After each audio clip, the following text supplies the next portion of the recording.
Hey everyone, we have Rob and Chris here with me. We're going to chat about these local providers and mega healthcare providers switching. What do you look for? What do we need to do? It's 2023, post-COVID world, and we're going to get into a full discussion around this. So Rob, Chris, welcome.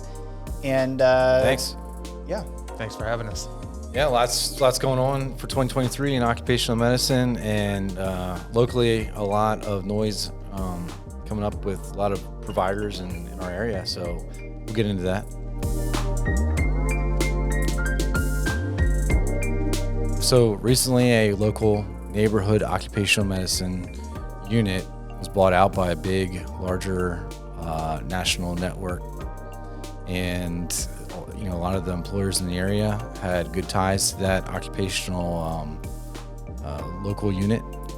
And if they're looking for something similar to that, and they don't think that they're going to find that, with the buyout, we're definitely the option to go to. Just a lot of people coming in, talking to us, making sure we have good health care for their employees, number one, and the trust factor, making sure we're doing it correctly, but also having the good communication back for the employer, because the employers are,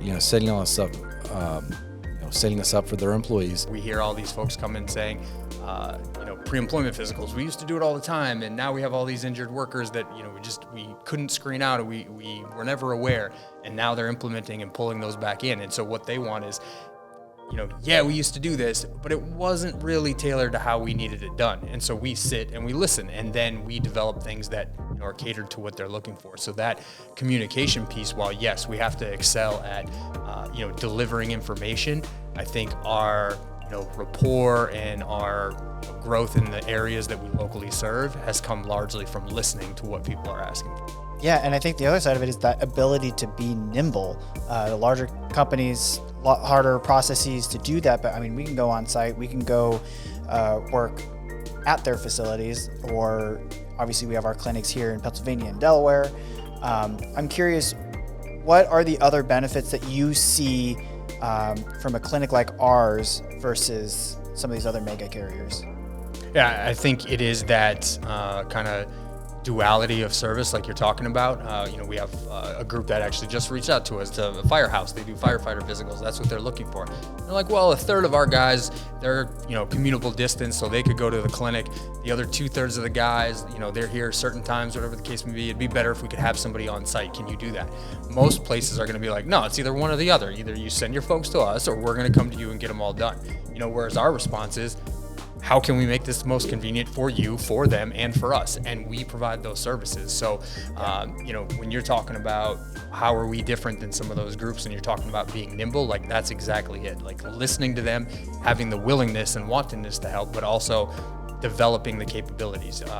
We have clinics in Pennsylvania and Delaware, but we're sending audiometric testing units down to Georgia, South Carolina, Chicago, Massachusetts, and we have people come in locally that are like, we didn't even know that was a possibility, but it's, again, that being nimble like you're talking about and developing those capabilities to serve those needs. And when we're able to do it, we're able to, fill those requests where other larger groups have not, or not in a timely manner. Again, all of that helps to develop rapport, build good relationships and trust, and people are willing to sign back up a year in advance for their next service. What we've been doing is the neighborhood networking, the small town stuff, and we're connecting with those types of people through Lidditz, Lancaster, and then Delaware. We had the Mississippi area in Ridgeline, Mississippi. Out in Minnesota, we had people. Oregon is where you come from. And again, it's only going to expand, but it's still kind of stay true to that small brick and mortar physical location, and for all these places, not be the big unwelcoming unit that does one or two things and this is how we do it, as opposed to we're going to listen and kind of suggest things, but then we have the ability to be nimble and change and get out there and do things differently and see how it goes. If you guys are looking to switch to a local provider, do your research, check us out, fill out the form below. We'll answer any of your questions, and we can customize things to fit your needs. Rob, Chris, thanks for joining. Yeah, I was gonna say, don't take our word for it.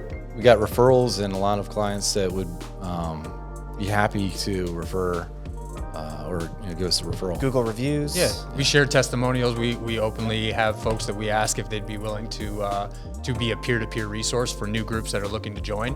And we have tons of folks in every sector that are always willing to do that. And I think when we present that as an option to our new clients, that they can actually talk to somebody who is in their same industry, uses our services for the same reasons, and kind of bounce ideas off of them and get the real kind of nitty-gritty of, how does it work? How well did it go? That's no longer us selling. That's us saying, hey, we have confidence that what we have is going to work for you, and that we can cater it to you, and just ask one of your peers. So, certainly don't be afraid to ask for those. Perfect. Thanks for joining. Stay safe out there.